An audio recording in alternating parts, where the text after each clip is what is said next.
Issau, bem-vindo ao Especial Informação. Boa noite, Temo, e também aos colegas do painel. Issau, estamos aqui a olhar então para este primeiro dia do debate geral da Assembleia Geral das Nações Unidas, onde ouvimos em instantes extratos do discurso do presidente do Brasil, Luiz Inácio Lula da Silva, cuja tónica recai para a necessidade de reformas profundas na organização, não tendo falado apenas, como já é de hábito, do Conselho de Segurança, mas falou mesmo da organização de uma forma geral.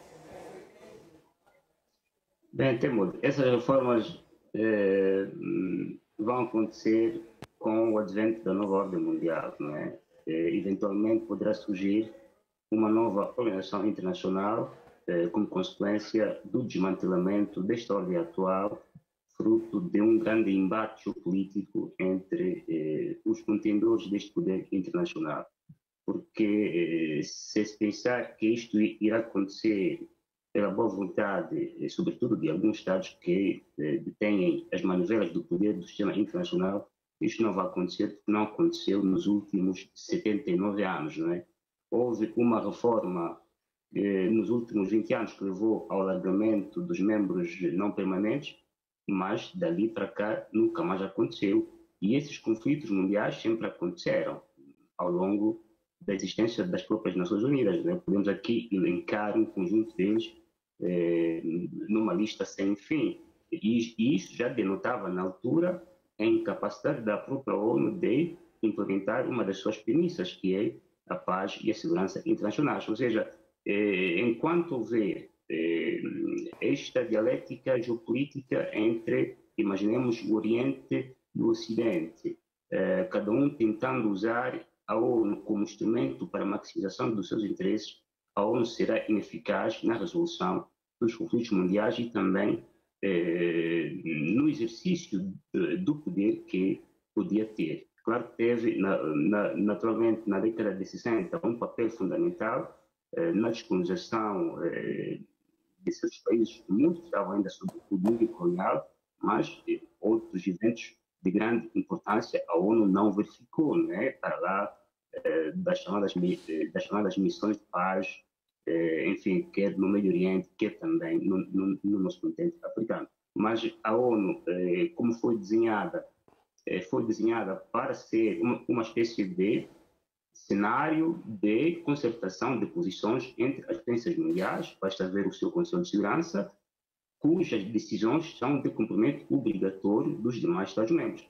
E o curioso é que os Estados-membros, quando fazem o pedido de adesão, devem ter lido os estatutos, né? A Carta da ONU, isso está lá. Se um Estado aceita os estatutos, é porque aceita submeter-se ao poder diretivo ou diretório dos 5 Estados permanentes do Conselho de Segurança.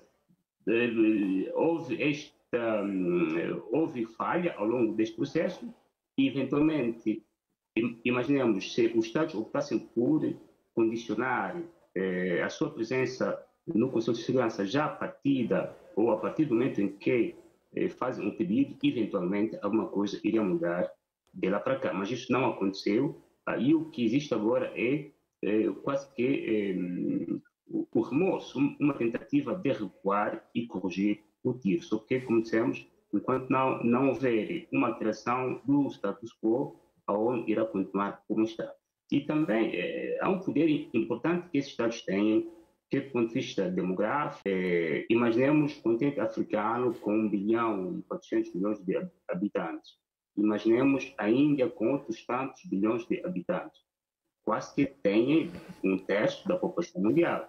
Se os Estados do continente africano e também a Índia e os outros interessados em fazer parte do Conselho de Segurança fizessem uma espécie de poder de chantagem junto desses Estados permanentes do Conselho de Segurança, dizendo ou nós temos um poder de veto ou sairemos formando uma outra instituição paralela, eventualmente iria levar a que esses Estados pensassem e eventualmente dessem o papel que cabe à Índia e ao continente africano. Mas se continuarem a agir de forma isolada, esperar na boa vontade do presidente Joe Biden, na boa vontade, enfim, do presidente francês, ou na boa vontade, enfim, do primeiro-ministro britânico, ou do presidente chinês, ou do presidente russo, isto não irá acontecer e o tempo vai passar e, como se diz na boa gíria, essa lenga-lenga também irá continuar. Ou seja, esses Estados se devem unir, devem ter uma posição de comum internacional, como existe ao nível do Conselho Superior, como existe ao nível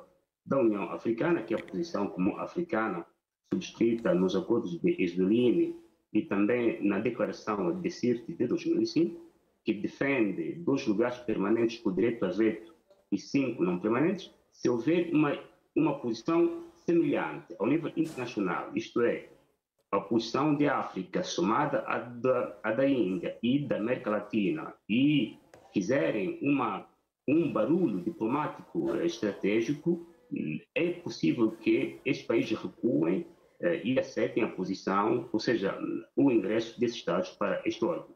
Mas também há uma questão que se deve colocar sobre qual é o papel deste órgão no sistema atual, não é? É claro que é importante que esses Estados integrem o Conselho de Segurança com uma questão de representatividade e da democracia, mas qual é o papel, qual é o poder que este órgão tem hoje, não é? Num mundo que podemos considerado, que podemos ler como do paradoxo da balança do poder, isto é, os Estados ditos do sul global imprimem para que haja uma ordem no sistema internacional, mas os Estados que têm o poder imprimem para a balança do poder, o poder do Conselho de Segurança é diminuto. Isto tem vindo a revelar nesses conflitos que pululam por aí. As várias resoluções que a Rússia e o Brasil tentaram passar no Conselho de Segurança para a resolução do conflito na faixa de Gaza, no Médio Oriente, não foram bem acolhidos. E já voltamos a falar mais daqui a instantes.